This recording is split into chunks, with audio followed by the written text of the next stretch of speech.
Mimi ndiyo rais, ninajua siri zote za nchi hii.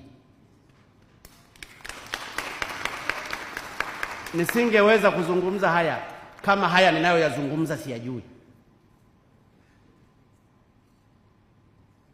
Ni kuguswa tu na Roho Mtakatifu nashindwa kuwataja.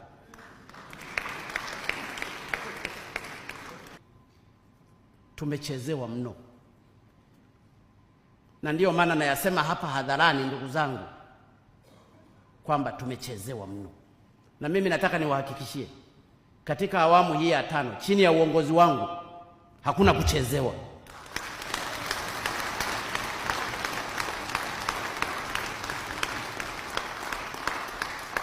Waje wanalia, waje wanazunguka, watajitahidi kutuchonganisha, lakini tuseme hakuna kuchezewa.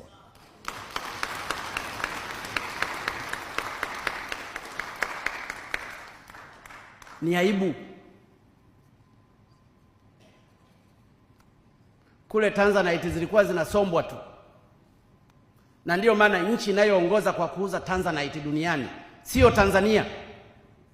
Hata nchi ya pili inayoongoza kwa kuuza Tanzanite sio Tanzania, wakati madini ya Tanzanite yako Tanzania tu, hakuna nchi nyingine. Na ndiyo maana yaliandikwa Tanzanite kutokana na neno Tanzania.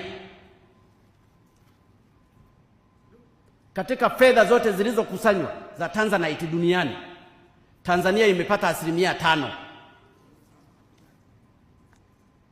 95% zimeliwa na wengine wa nje. Mnataka ndugu zangu mimi niache kuzungumza kweli hili?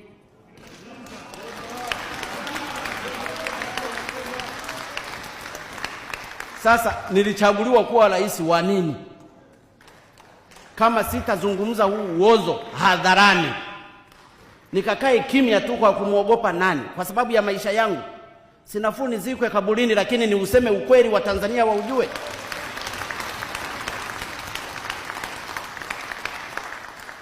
Kwa hiyo nataka kuambia ndugu zangu, vita ya uchumi ni ngumu zaidi kuliko vita ya kawaida.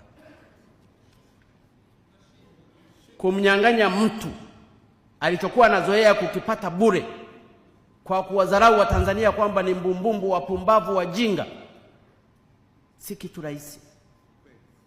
Na ndio maana ninawaomba sana Watanzania, tusimame imara, tuwe wamoja, tupiganie haki zetu.